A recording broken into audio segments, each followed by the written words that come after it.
தற்போது கிடைத்துள்ள உடனுக்குடன் நேரலையில் சென்னை சேப்பாக்கத்தில் கண் துடைப்புக்காக திறக்கப்பட்ட மாநில அவசர கால செயல்பாட்டு மையத்தை பற்றி பார்த்துக் கொண்டிருக்கிறோம். கண் துடைப்புக்காக மட்டுமே மாநில அவசர கால செயல்பாட்டு மையம் சென்னை சேப்பாக்கத்தில் திறக்கப்பட்டுள்ளதாக தற்போதைய உடனுக்குடன் நேரலையில் பார்த்துக் கொண்டிருக்கிறோம். கூடுதல் விவரங்களுடன் எமது செய்தியாளர் நித்யானந்தன் இணைக்கிறார். நித்யானந்தம், வணக்கம். இது பற்றிய விரிவான தகவல்களை பதிவு செய்யுங்க. நிச்சயமாக மேற்கு தொடர்ச்சி மலையை ஒட்டி இருக்கக்கூடிய அனைத்து மாவட்டங்களிலும் கனமழை எச்சரிக்கை விடுக்கப்பட்டிருக்கிறது. அது மட்டுமல்லாமல் உதகமண்டலம் நீலகிரி மாவட்டத்திற்கு சுற்றுலா பயணிகள் வர வேண்டாம், அதே நேரத்தில் அதி கனமழை பெய்வதற்கான வாய்ப்பு இருக்கிறது என்று மாவட்ட ஆட்சியர்களெல்லாம் அறிவுறுத்தி இருக்கக்கூடிய இந்த சூழ்நிலையில் சென்னை எழிலகம் பகுதியில் இருக்கக்கூடிய அவசர கால செயல்பாட்டு மையம் அமைக்கப்பட்டிருக்கிறது.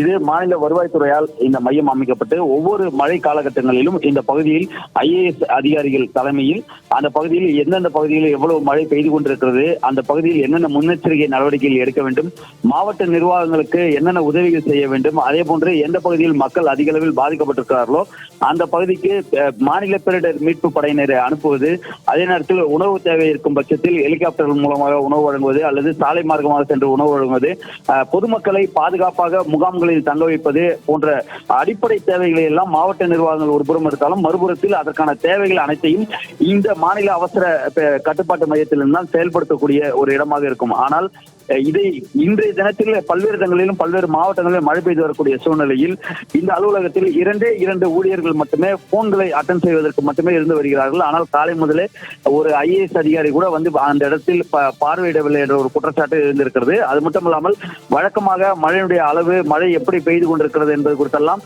முன்னெச்சரிக்கை நடவடிக்கையாக மக்கள் எப்படியெல்லாம் இருக்க வேண்டும் என்று அவ்வப்போது 1 மணி நேரத்திற்கோ அல்லது 4 மணி நேரத்துக்கோ ஒரு முறையோ செய்தியாளர்கள் சந்திப்பெல்லாம் நடைபெறும். ஆனால் இன்றைய தினத்தில் எந்த விதமான அறிவிப்புகளோ எதுவும் வரவில்லை என்பதுதான் மிக துரதிருஷ்டவசமான ஒரு செய்தியாக இந்த நேரத்தில் பார்க்க வேண்டியிருக்கிறது. மக்கள் ஒருபுறம் மழையால் துயரப்பட்டிருந்தாலும் மறுபுறத்தில் மாநில பேரிடர் கட்டுப்பாடு, மாநில அவசர பேரிடர் கட்டுப்பாட்டு மையத்தில் எந்த விதமான முன்னெச்சரிக்கை நடவடிக்கையும் இல்லாமல் அமைதியாக மழை எங்கும் பெய்யாதது போல இயல்பு நிலையில் இருப்பது போல தற்பொழுது மாநில அவசர கால செயல்பாட்டு மையம் செயல்பட்டுக் கொண்டிருக்கிறது. வருவாய் மற்றும் பேரிடர் மேலாண்மை துறைக்கு கீழாக செயல்படக்கூடிய இந்த மையம் என்பது மக்கள் நேரடியாக தங்களுக்கு ஏற்பட்டிருக்கக்கூடிய பாதிப்புகளை புகார்களாக அளித்தால் அந்த துறை அதிகாரிகளுக்கு தகவல் தெரிவிக்கப்பட்டு உடனடியாக அதை சரி செய்வார்கள். ஒருவேளை மின்சார உயர்கள் அருந்து மக்கள் பாதிக்கப்படக்கூடிய அளவிற்கோ அல்லது உயிர் சேதம் ஏற்பட்டிருந்தால் அதனை மின்சாரத்தை உடனடியாக அணைக்க வேண்டும் என்றாலோ இந்த மாநில அவசர செயல்பாட்டு மையத்திற்கு கூட தொடர்பு கொள்ளலாம். இந்த அளவிற்கு அவசர தேவைகளை தீர்த்து வைக்கக்கூடிய இடமாக இந்த மாநில அவசர கால செயல்பாட்டு மையம் செயல்பட்டு வந்தது. ஆனால் இன்றைய தினத்தில் அது முற்றிலும் செயல்படாமல் இருக்கக்கூடிய ஒரு சூழலுக்கு இருக்கக்கூடிய அந்த காட்சிகள் தான் இதற்கான முழு ஆதாரமாக அமைந்திருக்கிறது. ஏன் இப்படி ஒரு நிலை? தேர்தல் காலம் என்பதால் இப்படி கண்டுகொள்ளப்படாமல் இருக்கிறதா? அதிகாரிகள் மெத்தனமாக இருக்கிறார்களா? அமைச்சர்களுக்கு இதில் பங்கில்லை என்று இந்த நேரத்தில் தேர்தல் என்று கூறினாலும் மறுபுறத்தில் அரசு இயந்திரம் என்ன செய்து கொண்டிருக்கிறது என்ற ஒரு கேள்வியும் இந்த நேரத்தில் எழதான் செய்கிறது. எது எப்படி ஆயினும் அவசர காலத்தில் மக்களுடைய தேவையை ஆட்சியாளர்களும் அரசு அதிகாரிகளும் தான் சரி செய்ய வேண்டும்.